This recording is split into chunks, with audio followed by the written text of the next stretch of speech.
Chapter 5. But I'm only 96. While a trip to the market should be an ordinary, everyday occurrence, Citra found that food shopping with a scythe carried its own basket of crazy. The moment the market doors parted for them and all three of them stepped in, the dread around them was enough to raise goose flesh on Citra's arms. Nothing so blatant as gasps or screams. People were used to scythes passing through their everyday lives.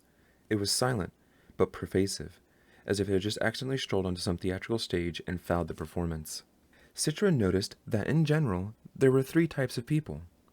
1. The deniers. These were the people who forged on and pretended the scythe wasn't there. It wasn't just a matter of ignoring him, it was actively, willfully denying his presence. It reminded Citra of the way very small children would play hide and seek, covering their own eyes to hide, thinking that if they couldn't see you, then you couldn't see them.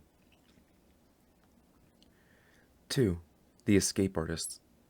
These were the people who ran away but tried to make it look as if they weren't. They suddenly remembered they forgot to get eggs, or began chasing after a running child that didn't actually exist. One shopper abandoned a cart, mumbling about a wallet he must have left at home, despite an obvious bulge in his back pocket. He hurried out and didn't come back. 3. The scythe's pets. These were the people who went out of their way to engage the scythe and offer him something, with the secret, not so secret, hope that he might grant them immunity, or at least glean the person to the right instead of them someday.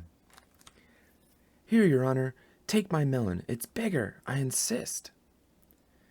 Did these people know that such sycophantic behavior would make a scythe want to glean them even more?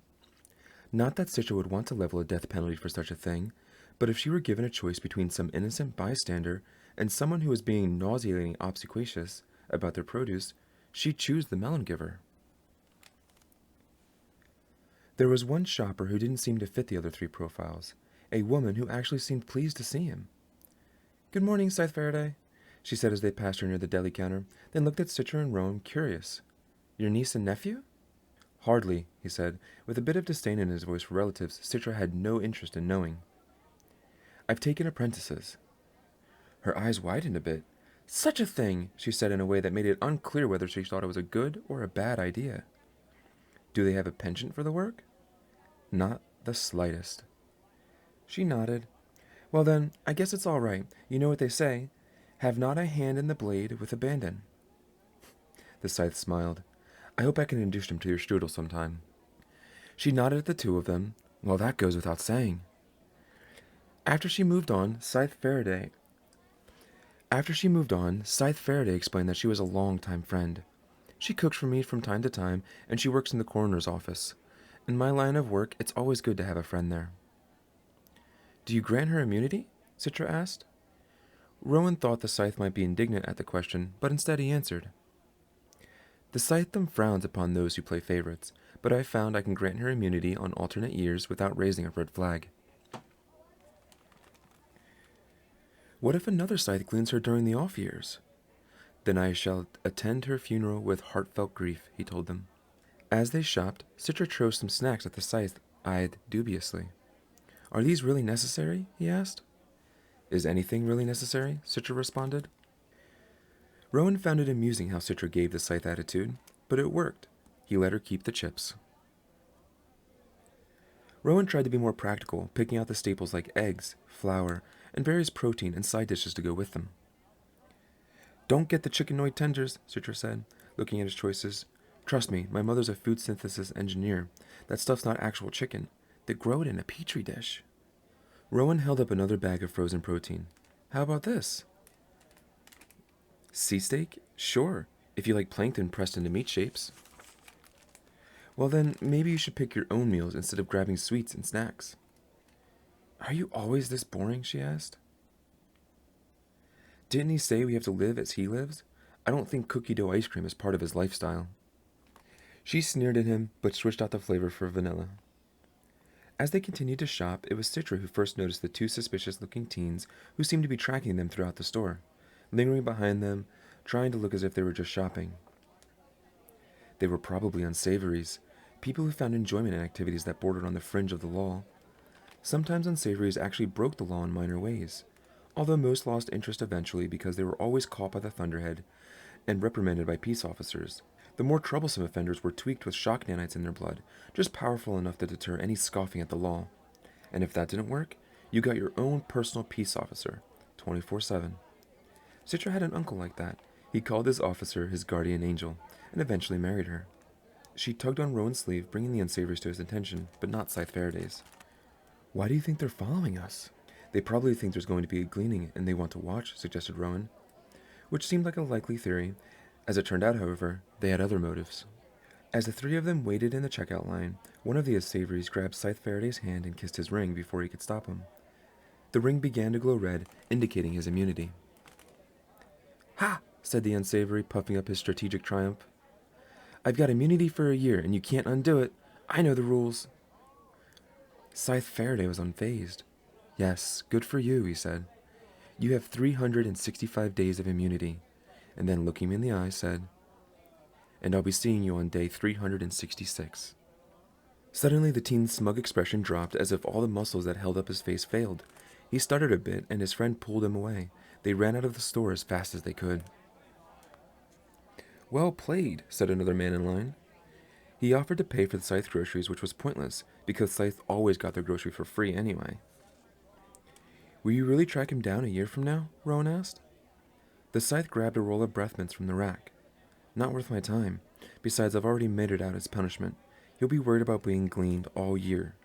A lesson for both of you. A Scythe doesn't have to follow through on a threat for it to be effective. Then a few minutes later, as they were loading their grocery bags into a public car, the Scythe looked across the parking lot. There, he said. You see that woman? The one who just dropped her purse? Yeah, said Rowan. Scythe Faraday pulled out his phone, aimed the camera at the woman, and in an instant, information about her began to scroll on the screen. Naturally, 96 years of age, physically 34, mother of 9, data management technician for a small shipping company. She's off to work after she puts away her groceries, the Scythe told him. This afternoon, we will go to her place of business and glean her. Citra drew in an audible breath, not quite a gasp, but close. Rowan focused on his own breathing so he didn't telegraph his emotions the way Citra had. Why? He asked. Why her? The Scythe gave him a cool look. Why not her? You had a reason for gleaning Cole Whitlock. Who? Citra asked. A kid I knew at school when I first met our honorable Scythe here. Faraday sighed. Fatalities in parking lots made up 1.25% of all accidental deaths during the last days of the age of mortality. Last night, I decided I would choose today's subject from a parking lot. So all this time while we were shopping, you knew it would end with this? Rowan said. I feel bad for you, said Citra. Even when you're food shopping, death is hiding right behind the milk. It never hides, the Scythe told him, with a world weariness that was hard to describe.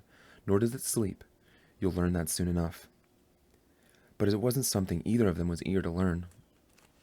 That afternoon, just as the Scythe had said, they went to the shipping company where the woman worked, and they watched, just as Rowan had watched Cole's gleaning. But today, it was a little more than mere observation. I have chosen for you a life-terminating pill, Scythe Faraday told the speechless, tremulous woman. He reached into his robe and produced a small pill in a little glass vial. It will not activate until you bite it, so you can choose the moment. You need not swallow it, just bite it. Death will be instantaneous and painless. Her head shook like a bobblehead doll. May I call my children? Scythe Faraday sadly shook his head. No, I'm sorry, but we shall pass on any message you have to them. What would it hurt to allow her to say goodbye? Citra asked. He put up his hand to silence her and handed the woman a pen and a piece of paper. Say all you need to say in a letter. I promise we shall deliver it. They waited outside of her office. Scythe Faraday seemed to have infinite patience. What if she opens a window and decides to splat? Rowan asked. Then her life will end on schedule. It would be a more unpleasant choice, but the ultimate result is the same. The woman didn't choose to splat. Instead, she let them back into the room, politely handed the envelope to Scythe Faraday, and sat down at her desk. I'm ready. Then Scythe Faraday did something they didn't expect. He turned to Rowan and handed him the vial. Please, place the pill in Miss Becker's mouth. Who? Me? Scythe Faraday didn't answer. He simply held the vial out, waiting for Rowan to take it. Rowan knew he wasn't officially performing the gleaning, but to be an intermediary, the thought was debilitating. He swallowed, tasting bitterness as if the pill were in his own mouth. He refused to take it. Scythe Faraday gave him a moment more, then turned to Citra. You then?